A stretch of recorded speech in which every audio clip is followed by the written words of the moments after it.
And the last thing I want to say about this is maintaining a healthy and good relationship isn't easy. It demands effort, consistency, and goodwill on both sides. The landlord always sets the tone for a respectful relationship with their tenants, and there are various tricks and strategies to finding common ground.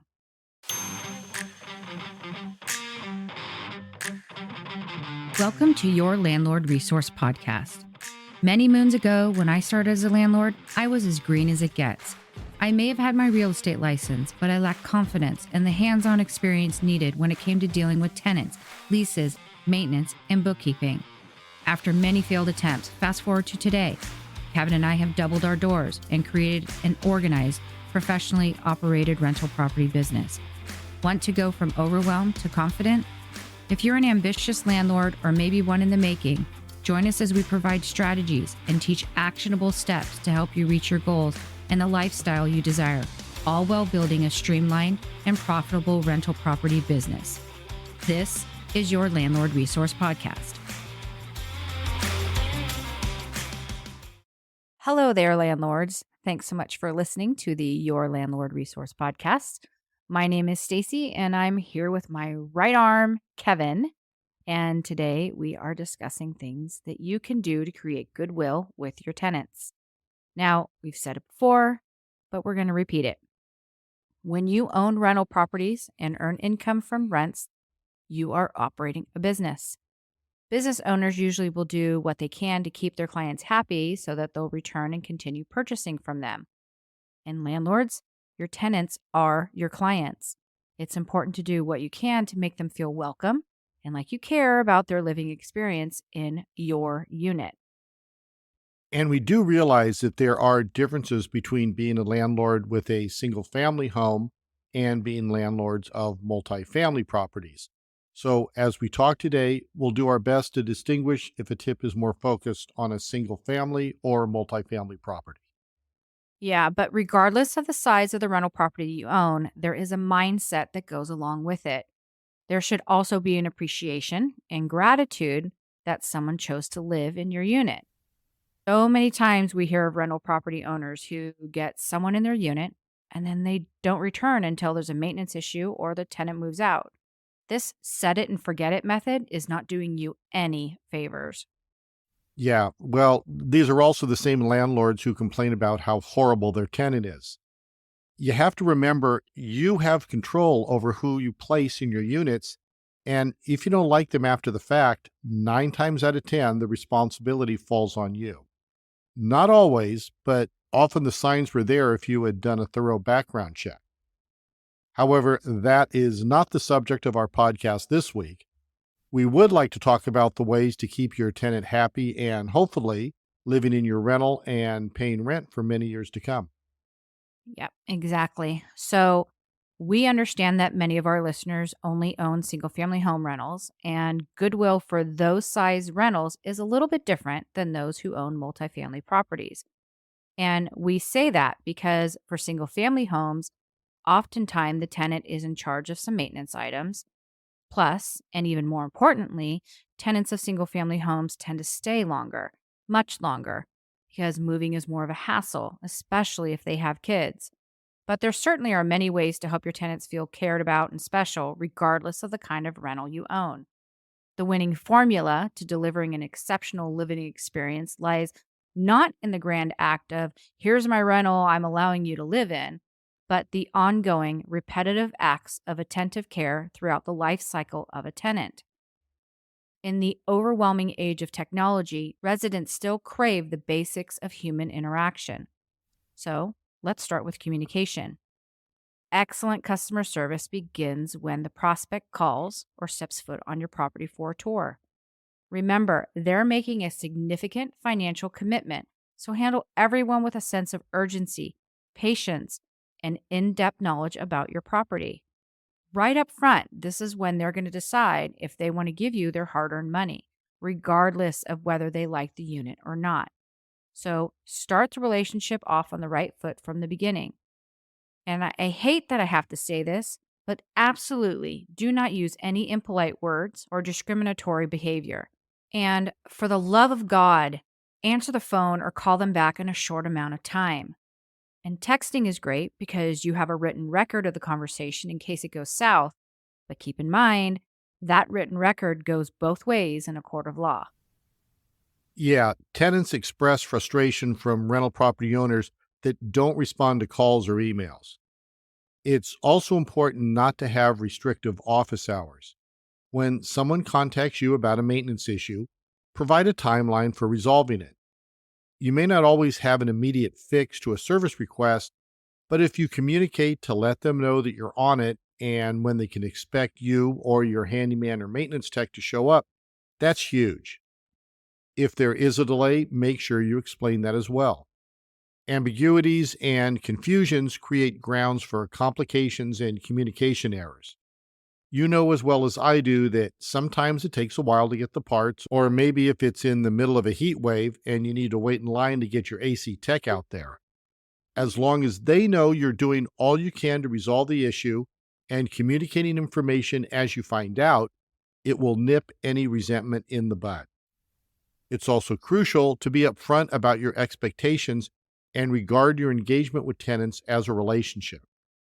And while we're on the subject of maintenance, if you use a handyman, contractor, or certain specialized techs to do work at your units, make sure they are polite and understand discrimination laws too. If you send someone to your property and they cuss or joke about a nationality of a neighbor or come on to a tenant, you can get yourself in trouble. Whoever you hire to work on or at your properties is just as responsible for this tenant goodwill as you are. We strongly advise our tenants to maintain open communication. We let them know that we want to know about something if it's not working right. There's a leak or they're having issues with one of our techs or even a neighbor. Basically, anything that we might have some control over to make their experience living in our unit more enjoyable. Now, don't get me wrong, we are not suggesting if they call and ask for something unrealistic like putting in a pool or building a porch with a roof on it so they can have a shaded area, that you even consider it. We're talking more about windows that don't open, slow draining sinks or tubs, doors that don't lock, and of course, maintenance issues like a refrigerator or stove not working or any water leaks. Let me ask you this. Do you have a habit or a procedure of checking in with your tenants regularly? And when I say regularly, I don't mean every week, but maybe every other month or so. Send a quick email to check in and see if they have any questions or if they're in need of any repairs. Maybe doing this when you're letting them know of any scheduled maintenance or inspections, or if you're entering winter or summer and you need to remind them of duties to be completed to prepare for the season. Now, each summer, we send tips to our tenants on how to handle hot weather. Even though they have air conditioning, this does not mean they are familiar with how to use it in an efficient way. We are happy to share the email we send out, and we'll link that in the show notes. Yeah, communicating frequently will help you identify problems and solve them before they turn into an expensive or potentially damaging hazard. So, communication also means scheduling your visits to the property in advance. You need to respect your tenant's privacy. There is no reason at all to stop by unannounced. And some states even prohibit it, forcing a landlord to give ample notice. So, make sure you're aware of your landlord tenant laws and how they apply to you. Give them a minimum of 24 hours notice so they can be prepared mentally and physically, meaning they might want to tidy up a little before you go in. These inspections or preventative maintenance visits will help you manage your investment better and build credibility with your tenants. Inspections can help you find such things as plumbing leaks. And if your tenants are footing the bill for the water, they're going to appreciate you remedying that situation and saving them some money. This simple act makes you more reliable and puts a tenant's mind at ease, knowing that you have their back. So, communication is a big part of customer service, and customer service is the heart of all businesses' ability to succeed. As we mentioned before, your tenants are your customers, and it's up to you to show them good customer service by taking care of their needs, their comfort, and security. When you show your tenants respect, there's a psychological effect where they likely will reciprocate. Small and significant gestures of kindness, goodwill, and respect go a long way, and treating your tenants with respect and dignity will earn you their loyalty.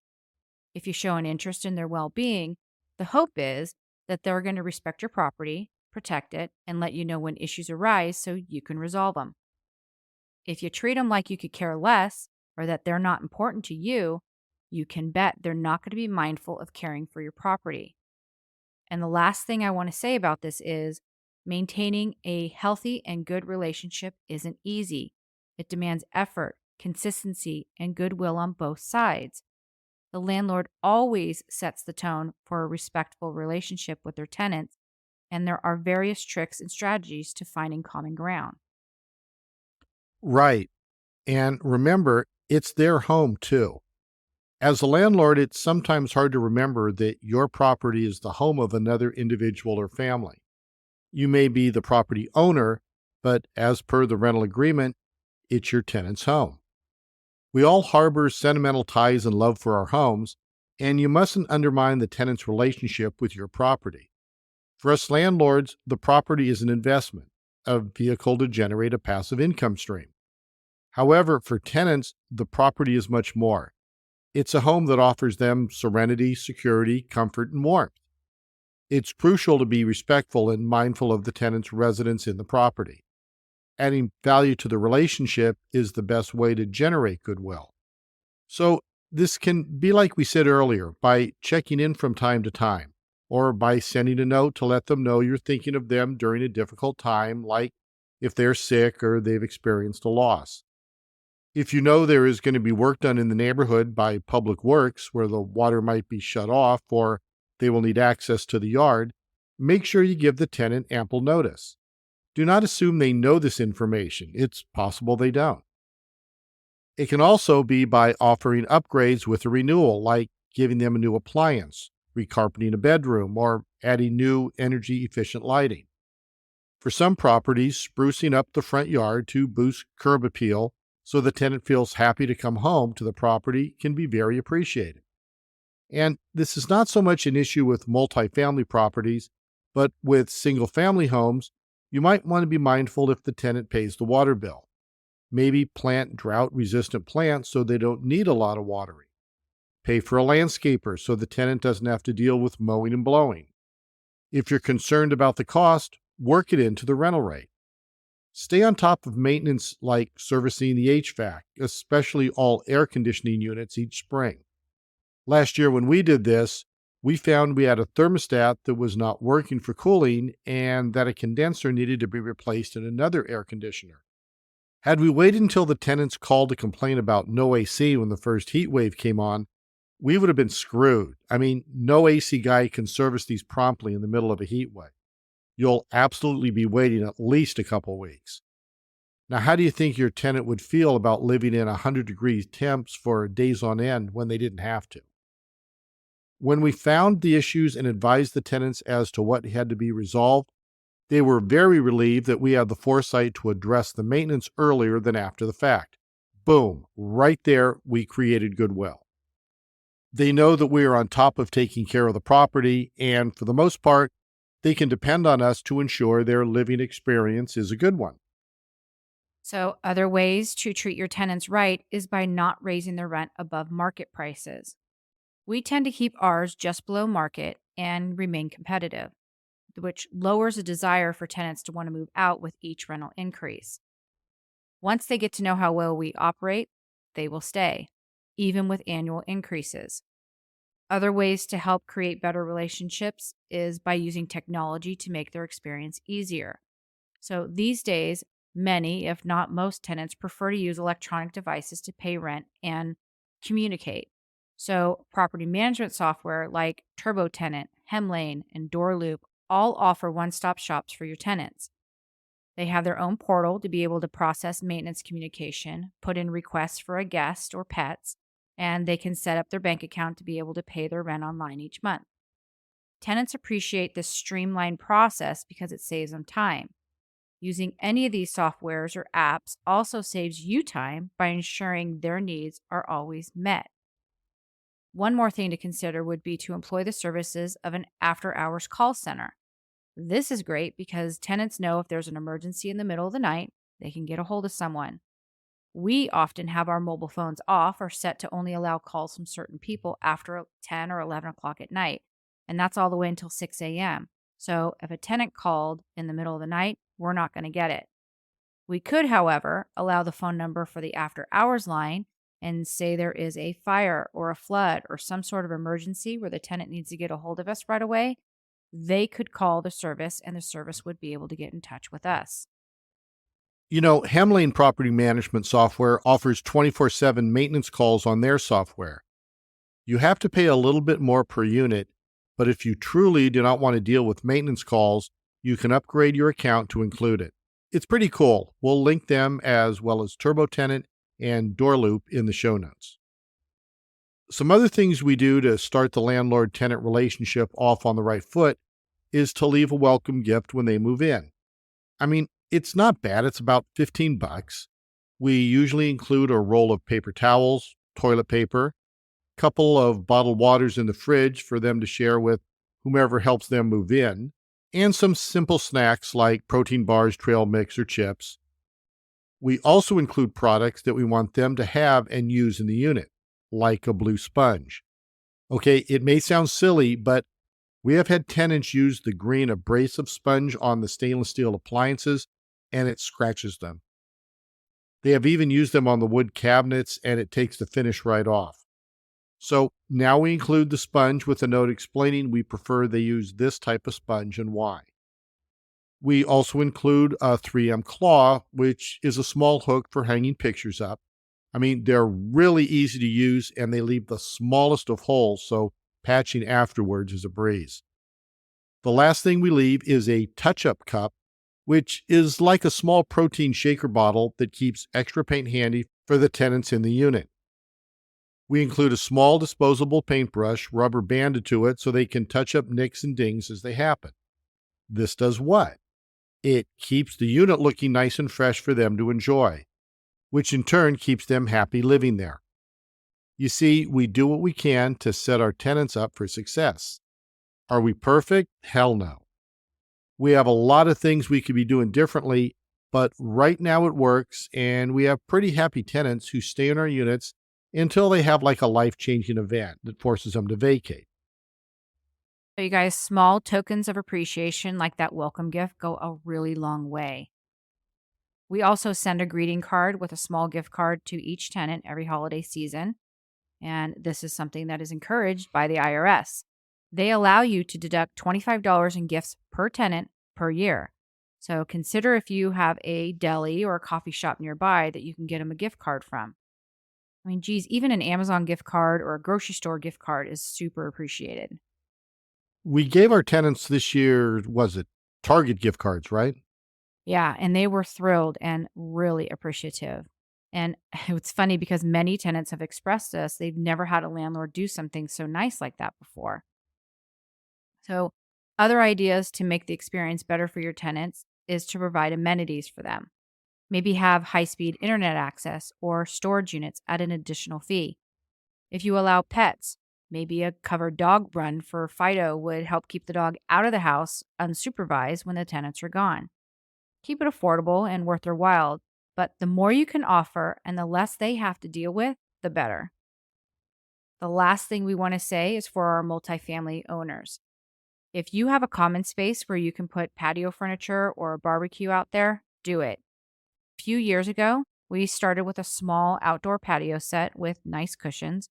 And then I think about a year later, we added a dining table with chairs. And soon thereafter, we added a barbecue. It's an electric one. We finished the space by adding string lights for nighttime ambiance. And I'm telling you, the tenants use it all the time. We've had neighbors come up to us and tell us that they've been over there for wine tasting. And one guy who loves to grill invited all the other tenants to join him for gatherings after work and on weekends. And this act created a sense of community for our tenants.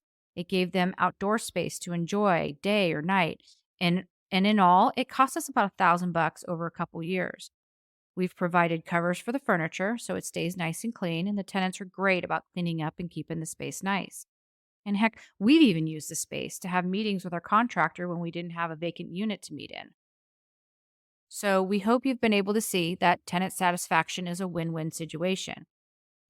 For tenants, the small amount of attention that you give means a better living situation and trust in you as their landlord.